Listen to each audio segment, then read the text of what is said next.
presentation? Yes, somebody raise their hand. Sino nag-raise ang hand? Magsalita. Ano pindot lang? Si Clay. Cleo Agscasite. Teka lang girls ha. Sobrang guys, ang lamig dito sa pwesto ko. Sobra. Wait lang, wait lang.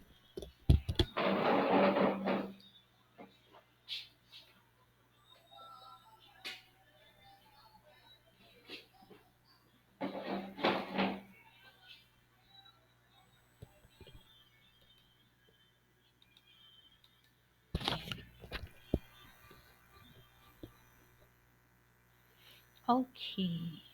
So yan. So I already started the recording. Let me just present my PowerPoint to you guys.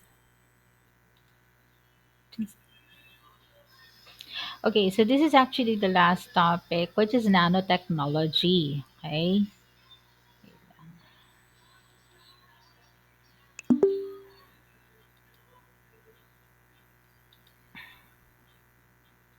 Okay. So let's just wait.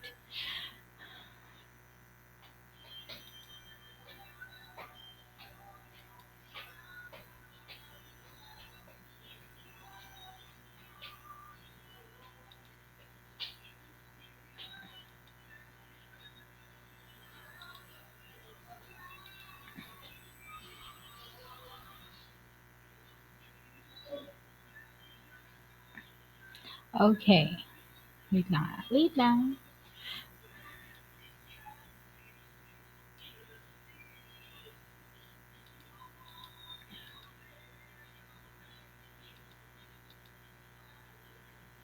Okay, so let's start with the nanotechnology. Okay, so this is actually not so new. It has been existing for more than 50 years already, and at the same time, it's actually the trend right now in terms of technology. Okay, some are going big, some are going outside the planet, and the others are going tiny. Okay, parang tiny houses lang yan. So the term nanoscience actually started with Richard Feynman when he in his talk that there's a plenty of room at the bottom. This is actually the name of his talk, where he described the possibility to synthesize materials using manipulation of atoms. Later on, within the next year, you have their engineer Mohammed Atalia and engineer Daewon Kang at Bell Labs was able to fabricate the MOSFET. This is actually a combination of metal oxide, semiconductor field effect transistor. Okay, with a gate oxide with a thickness of 100 nanometers, guys. 100 nanometers. This is actually the size of an atom already. Okay. Okay, wait lang, guys.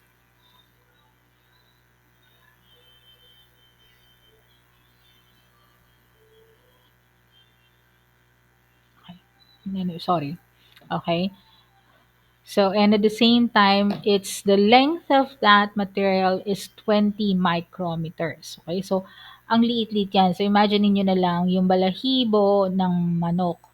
Kinuha niyo yung isang hibla ng balahibo ng manok at yung sa isang hibla doon, may hibla pa rin siya sa loob na yon. Okay? Ganun kaliliit yung mga nanoparticles. And then later on, in 1962, the same set of engineers, Atalia and Kang, fabricated a nano-layer base uh, semiconductor junction, or also known as MS junction, with the use of gold film materials with a thickness of 10 nanometers. Okay? So small scale na siya. Okay. Now, when you say nanotechnology, the term itself was actually coined by Norio Taniguchi in 1974. And then later on, Eric Dexler used the term nanotechnology in his books Creation of uh, Engines, Coming of Era of Nanotechnology, which proposed the idea of nanoscaling assembler that could be built a copy of itself in terms of arbitrary complicity with atom control. So it means creating small machines. Okay? So that's how the word itself developed. Now, in 1980, so hindi pa kayo pinapanganak nito, take note, huwag kayong mag-alala. So in 1980, the nanotechnology field occurred through the convergence of Dexter's theoretic and public works, and he later founded the Foresight Institute, which is actually aiming to increase the awareness of people with the concepts of nanotechnology and its implication. Okay, so when you define nanoscience and the technology itself, it's actually a study of the manipulation of the matter, particularly atoms, molecules, and supramolecular scales, or ultra small scale, or also known as a nanometer scale. Okay, now, and at the same time, it usually pertains to very small materials, almost on atomic level. And it can be also known as an engineering, but it's also on the nano scale. So it's around 1 to 100 nanometers. Kasi pag lumampas ka na ng 100, it's already a micro. Okay, so more 1,000 pala, sorry. And it employs the study and application of exceptionally small things in materials, both in engineering, may physics din, biology, and chemistry. Actually, right now, when you talk about nanotechnology, the first thing that comes into your mind is usually yung mga materials na pumapasok sa loob ng katawan natin. And if you watch, sino dito sa inyo nanood ng Endgame? Meron ba dito sa inyo nanood ng Endgame, guys? Taas naman ang kamay. Yan, si Archie. Sino pa? Si Danica. Hindi niyo nanood ng Endgame? Yan, si KZD, di ba? Napanood yung Endgame, di ba? Ano yung isa sa mga things na ano doon, na example lang nanotechnology, yung suot ni Tony Stark, yung suot ni Spider-Man, that's already considered as a nanotechnology, alam mo yon. Isang ganun lang niya, bigla na lang naglalabasan yung metal suit niya. Naka-embed kasi sa katawan na niya yung mismong material. So that is actually a wow thing, di ba? Parang nung pinanood ko siya, my gosh, how I wish, 'di ba? Kaya 'pag tawag nito, gusto ko yung headset ko, gaganon ko na lang yung headset ko dito, magkakaroon na siya ng headset, 'di ba? That's how ano ba yun, parang it's a wow factor pagdating sa nanotechnology. So, ang ganda nung, kaya tuwang-tuwa ako dun sa Endgame eh. Kasi lahat ng technology na available, in-apply talaga nila doon. So, going back to the topic at hand. So, usually, um, there are a lot of impacts right now in terms of nanotechnology. It's not just going to machines, medicines, spacecrafts, and also a lot lately. Okay, so always remember that it's usually smaller than a micrometer, around 1 to 100 nanometers, and usually that's how it's gonna be. I mean, yun yung pinaka-basic na sizes nila. Okay, now here is actually a comparison of how big or how small rather nanotech or a nano is all about. Okay, so remember the nanometer is 10 to the ninth, to the negative 9. Okay, so that's a billionth of a meter. Okay, so it actually comes from the Greek word dwarf, which is nano in Greek. And if you're going to look at the diagram here, okay, so it's actually between 1 centimeter, micrometer, and here's the nanoscale, and then the size of the atoms, which is the angstrom. Okay, so yan. So if you're going to look here, 100 micrometer is the diameter of the human hair. Then the red blood cells is 10 micrometer. Then the bacteria is 1 micrometer, 100 nanometer, and then you have the DNA, which is 1 nanometer. So kung ganun kaliit lang siya. Okay, so definitely that's how the size is all about. Okay, now there is a comment that was said before by Jim Immet that we are placing bets on things that we can do uniquely well. First, new ways to power the world. Second, molecular medicine. And the third is nanotechnology. Actually, guys, if you will notice, on the excerpt that was given by, or in this thing that was said by Jeff Emmett, he mentioned that more ways in order for us to make things better, you have to work with medicine, molecular medicine, and cellular level medicine. Okay, so dyan pasok sa nanotechnology. Okay. Now, when you say nanotech per se, this is actually the manipulation of atoms and molecules to create new systems, materials, and devices. Okay. And we say nano measurement, you refer to the size, and nano manipulation, it's building from bottom up. So you construct materials if you're gonna be referring to nanotechnology. Okay? Wait lang guys. Wait lang.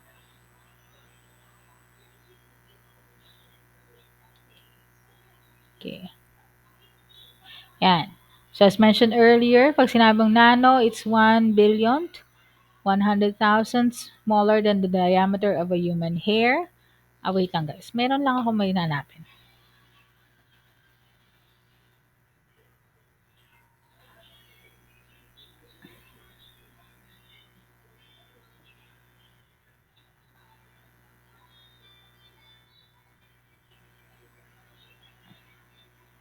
Yan. Anyway, sorry. Okay? So that's actually how the size is gonna be gonna matter. So here.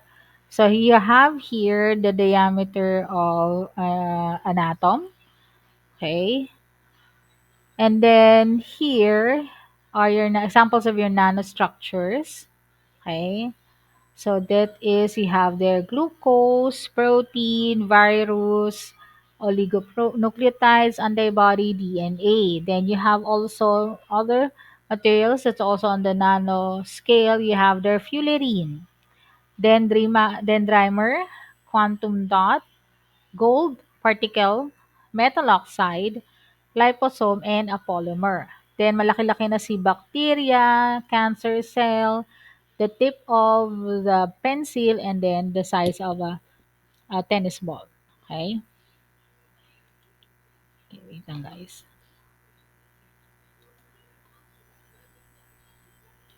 Sorry. Ayan.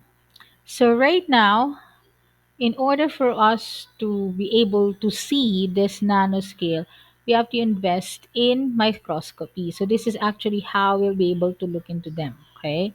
So there are actually different types of microscope in order for us to see nanotechnology. Okay. So the first one is an electron microscope. So this is actually a general name for this kind of microscope. So you actually use electron beams as source of illumination. Kasi kung ordinary light lang yan guys, it would tend to jump to another higher energy level which we will not be able to see anymore. Okay? Wait lang guys.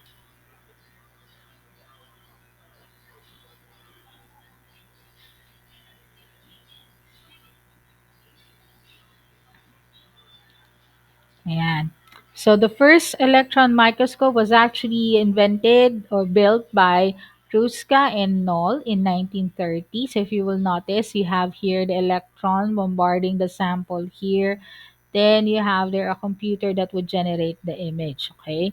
So you have here another form of electron microscope. You have the scanning probe microscopy. Okay. So this is a branch of microscopy that forms image of surface using a physical probe that scans the specimen. So anong pinagkaiba nito sa ordinary microscope or sa general sa electronic microscope? May say scanning probe so you can actually see the surface area of the microscope or of the sample rather, sorry. So for example, pag tinignan ninyo yung ibabaw ng 20 pesos, makikita ninyo yung actual fibers that are actually inside the 20 peso bill. And then kung meron makitang bacteria or whatsoever, makikita niyo siya sa ibabaw. Okay, so it's not gonna pass through. So sa ibabaw lang siya. Okay? And it was actually founded in 1981 with the invention of scanning tunneling microscope. Yan. Ito naman, sa surface lang talaga siya. Then the other one is the atomic force microscopy or also known as SPM, wherein you are able to uh, get a higher resolution. Okay, so there is 1,000 times better than the earlier microscope presented. So yan siya. Okay? So mas kumbaga mas klaro yung quality. Kumbaga kung makita ninyo parang naka-drone video lang kayo ngayon, mas nag-zoom in pa kayo. Okay? Now, it's a high resolution scanning probe microscope and has solution that measure the fractions of a nanometer, and it actually won a Nobel Prize with the inventors Binning, Quate, and Gerber. Okay? So ito naman yung so ito yung mismo itsura niya. So this is how it's gonna look like. So makita nyo talaga yung pinakaibabaw niya. Okay? Yan. So this one was actually by Bining Rohrer, and they also won a Nobel Prize in 1986.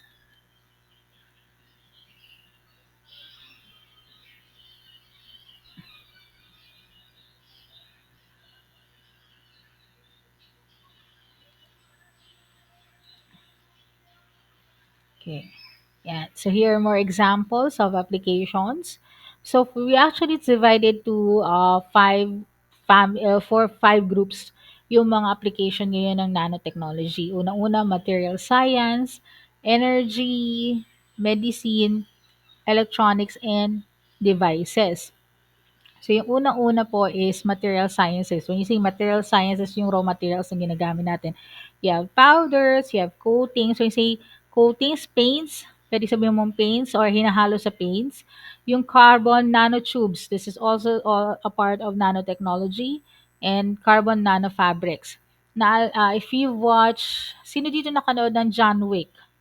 Alam ba din nanood ng John Wick? Yung si Papi, ano, si ano, si sino ba 'to? Si John Wick, nakalimutan ko na ba yan, shonder ko na. Si Keanu Reeves, si Papi. Tanda na rin siya, girls. Unfortunately, meron siya do'n, isang example do'n, although, it's actually embedding, microfibers of metals na kung saan is kasing nipis siya ng tela, ordinary tela. Pero it's considered already as bulletproof. Okay? So that's actually example of material sciences. So alam mo 'yon, malay nyo pagdating ng panahon, hindi na kailangan bulky yung mga bulletproof vest. Yun nga lang syempre 'pag tumama yung bakal, tapos kung masyadong manipis, syempre mararamdaman mo pa rin pero hindi siya tatagos. Okay? Yun nga lang bugbog-bugbog yung katawan mo sa dami ng balang sasaluhin niya. Okay? Next one is energy. So you're talking about this time the solar panels. Yan. Hydrogen fuels. Actually, this is the one that is in demand right now, especially with the current prices ng gasolina natin and kuryente. Okay? We already started with the innovation of the LED. When LED started, 'di ba? We started off with yung mga maiinit. Ngayon, medyo nag-improve na yung quality ng LED. Mas mataas na yung iliwanag niya. Dati maliliit lang. And mas conducive na siyang gamitin sa bahay. So far, in terms of solar power or solar cells, yung mga photovoltaic cells na yan, actually, this is one of the things that is in demand right now. Sa latest na nabasa ko is that the prices of solar cells are currently going down. Prices are going down, which is actually good news. Malay nyo, sooner or later, everybody will be connecting or disconnecting from Meralco. Alam mo yun, parang, okay, fully loaded na ako, tatanggalin ko na yung saksakan ko sa Meralco or magdi-disconnect ako sa Meralco, I'm gonna go off-grid. Yan, yung terms na yan. So, later on, I'm gonna show you some videos. Then, next is biotechnology sa medicine naman. Actually, there's a lot right now. Um, there was one technology that was actually offered to my father back then, just to share with you, yung sa may bara sa blood vessels, hindi mahanap kung saan yung problema, kung bakit nagkakaroon ng bleeding, excess bleeding nun si daddy. So, ang gusto ng paggamit sana ng Makati Med is a small microchip na i-inject nila sa arteries ng tatay ko. Tapos it's gonna go around the body. So as it goes around the body, it's gonna be scanning every part of the internal organ. So although there is already X-ray, there's MRI, but they cannot pinpoint the exact source of the bleeding eh. So yun nga lang, hindi namin inaprubahan yon kasi it's gonna cost 120,000 pesos. That was more than 10 years ago. Okay? So, isang ikot lang yon yung mismong device na yon, 120,000. Diyos ko, saan ko i-ire yun? Saan ko kukunin yung pera na yon? Okay? Now, sooner and later, they're actually doing a lot right now in terms of medicine.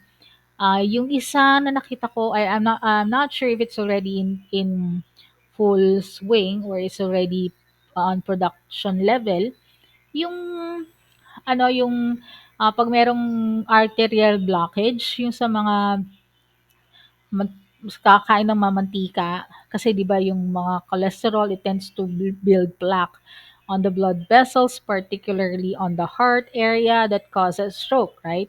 So ang nangyayari do'n is what they're saying is that they will actually have a nanobot that would flow inside the blood vessels that would somehow be able to drill through those, plaque, okay.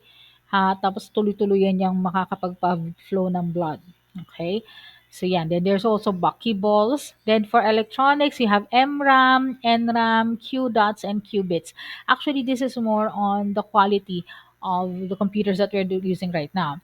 Kasi if you will notice, ano nangyayari sa mga computers natin, sa mga cellphones natin, habang tumatagal, tumataas yung capacity ng memory, ng hard drive, kasi nga we're shifting to materials that are less bulky, less heavy, and at the same time, mas mataas pa rin yung quality. So that's an example, yung mga MRAM, NRAM, and QDOTs na tinatawag ngayon. Then you have also lithography, AFMs, and MEMs. Okay, depends as well. Okay. So for materials, yan. Alala niyo si Spider-Man, ito na naman si Spider-Man, yan. Fiber that is stronger than the spider web. Di ba, if you watch yung mga Endgame and also Spider-Man, mansin niyo di ba si Spider-Man, pag ilang-ilang ano lang siya ng mga web niya, it can actually hold a whole car. Yan. So sooner or later, we will be able to have that commercialized. Okay? Sana sooner. Then it's actually going to be stronger than steel and it's one-sixth the weight of the steel.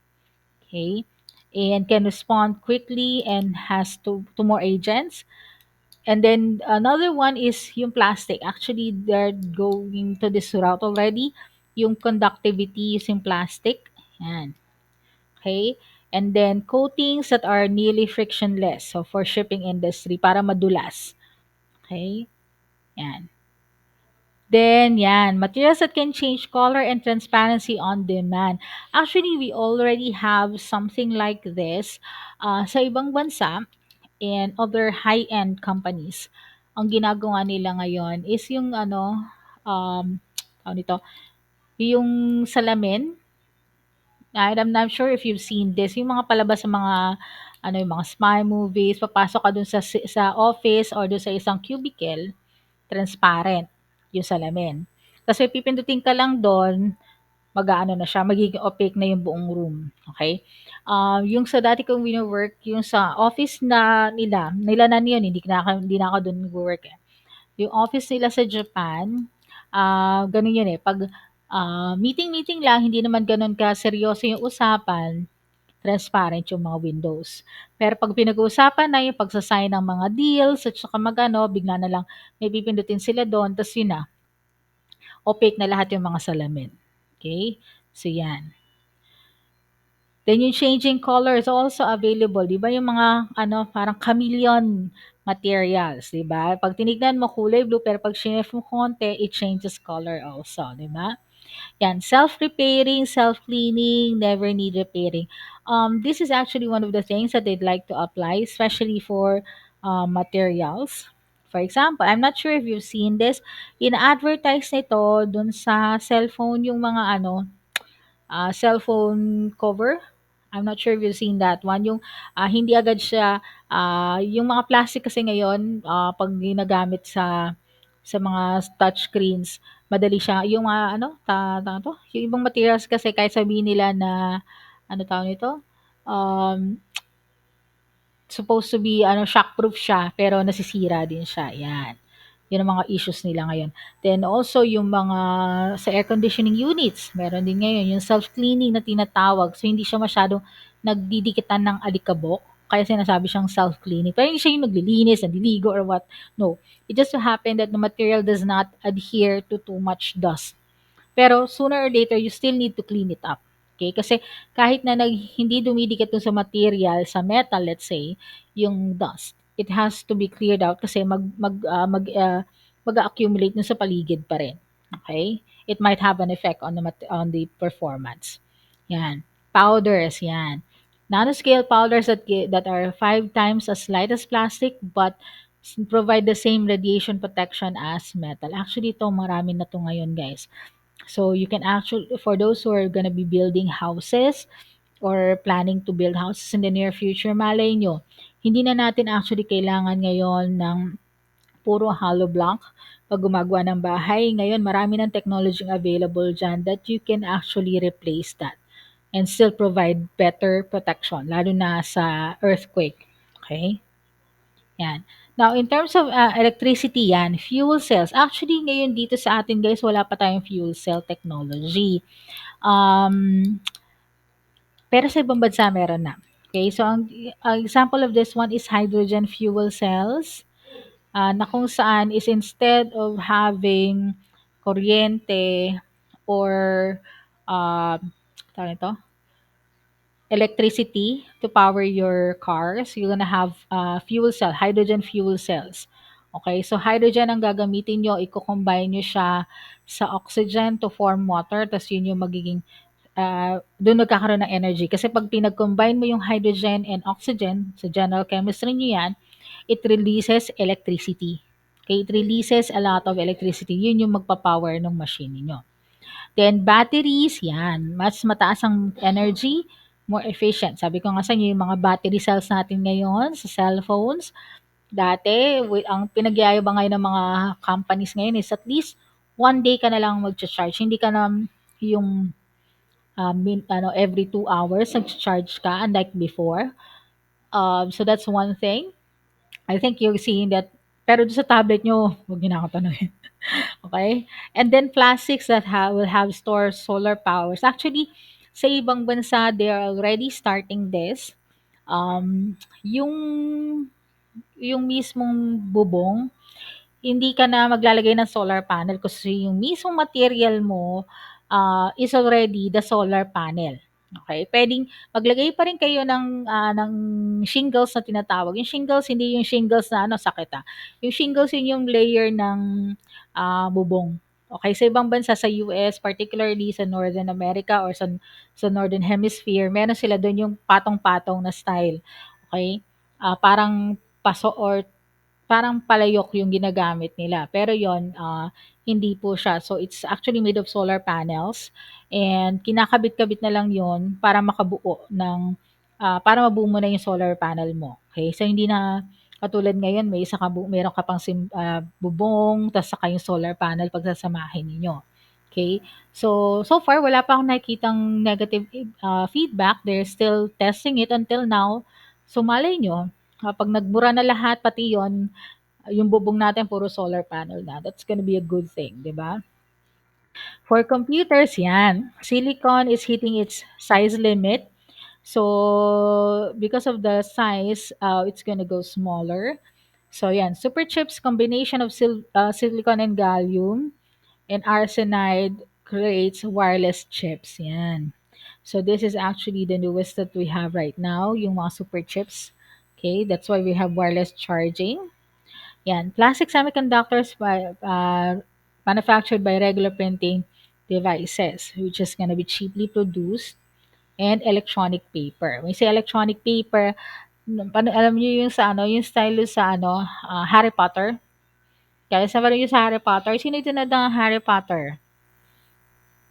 Walang nanood ng Harry Potter sa inyo, guys? Walang Harry Potter sa inyo, fan? Hala, nawala na naman. Can you hear me, guys?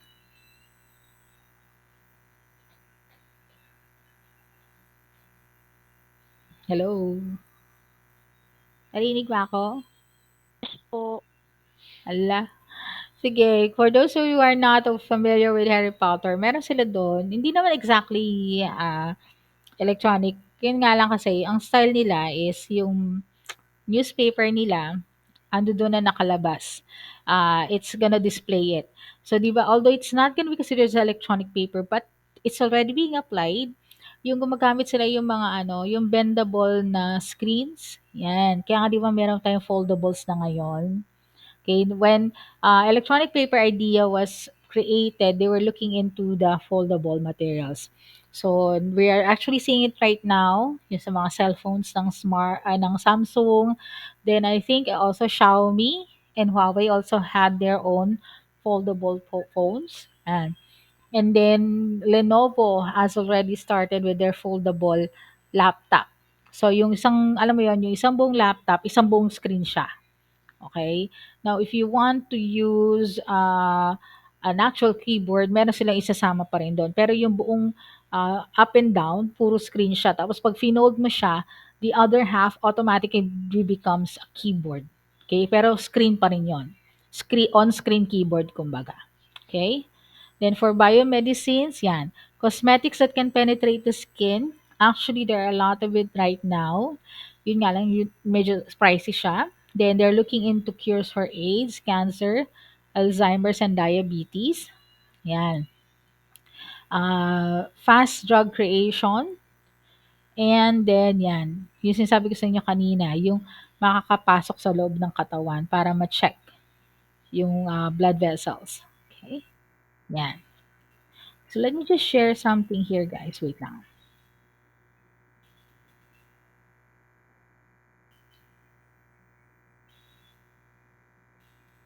Oops. Wait lang. Wait, may iba nagbukas.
Okay, wait lang, guys.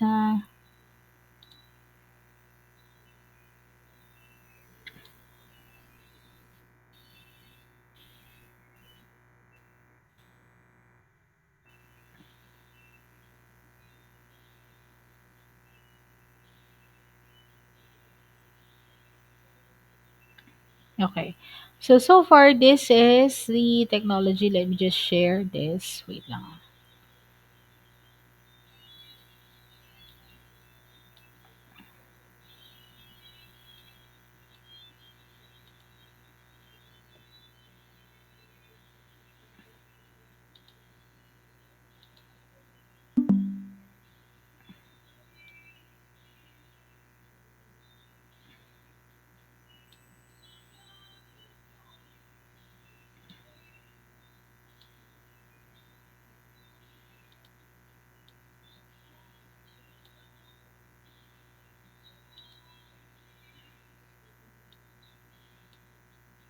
What Okay, wait lang, guys, ha.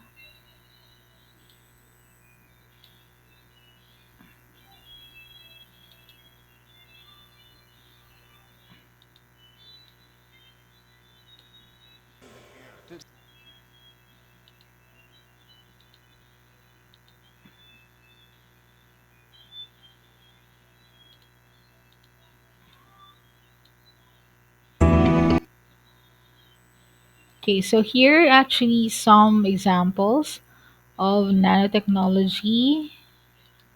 Wait lang, ha.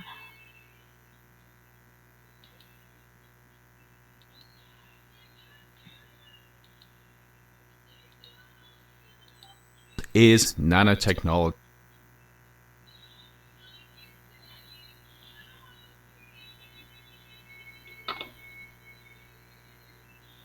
Okay, guys, can you see my screen again? Yung video? Yes po. Yes, ma'am. Okay, wait lang, ha.